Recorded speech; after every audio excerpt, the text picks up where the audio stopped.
देखिए, अगर मैं इंसानी ज़िंदगी के हिसाब से अगर बात करूं, इस समय मैं लीव शहर में हूं और लगातार जो खबर आ रही है वो बता रही है कि खार्किव में, कीव में, चेरनिहाइव में, इन तमाम जगहों पर रूसी बमबारी के कारण जो है वो गैस हीटिंग सिस्टम जो होता है, जो यूरोप के अंदर बहुत महत्वपूर्ण होता है, वो प्रभावित हुआ है और इसके कारण कई गैस डिस्ट्रीब्यूशन प्लांट जो हैं वो प्रभावित हुए हैं, क्षतिग्रस्त हुए हैं। और ऐसे में जबकि बर्फबारी हो रही है, तापमान शून्य से नीचे चल रहा है, ऐसे में लोगों के लिए बहुत मुश्किल हो गया है। और साथ ही इसके साथ साथ इस बात का खतरा और बढ़ गया है कि जैसे जैसे रशियन फोर्सेस आगे की तरफ बढ़ती हैं, जिस तरह से कीव के ऊपर दबाव बढ़ रहा है, अगर कीव की तरफ दबाव और ज्यादा बढ़ता है तो लोगों के पलायन का सिलसिला भी और ज्यादा बढ़ेगा और ऐसे में जान माल के नुकसान का खतरा और भी ज्यादा बढ़ जाता है। लगातार सायरन, एयर रेड के सायरन सुबह से 5 बार राजधानी कीव में बज चुके हैं। इसके अलावा वहां जो कर्फ्यू है वो रात को 8 बजे से कर्फ्यू लागू किया जाता है। लेकिन कीव की अगर मैं बात करूं, चूंकि हम इससे पहले कीव में ही थे और कीव की लगातार खबरें हम तक पहुंच रही हैं और बता रही हैं कि जिस तरह से कीव में अब पब्लिक ट्रांसपोर्ट सिस्टम जो है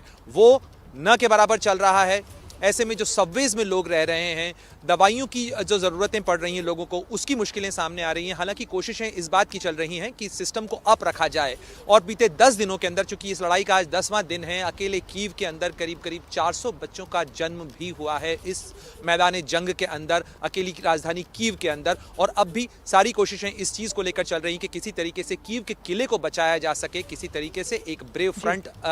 रखा जा सके। और 10 दिन की लड़ाई के बाद भी फिलहाल जो सबसे बड़ी चिंता की बात शिरीन वो दिख रही है वो ये कि फिलहाल इस लड़ाई का कोई इमीडिएट अंत नजर नहीं आ रहा है, क्योंकि जब तक ये सीज फायर नहीं होता, जब तक ये लड़ाई खत्म नहीं होती, तब तक ये संकट फिलहाल बरकरार नजर आता है।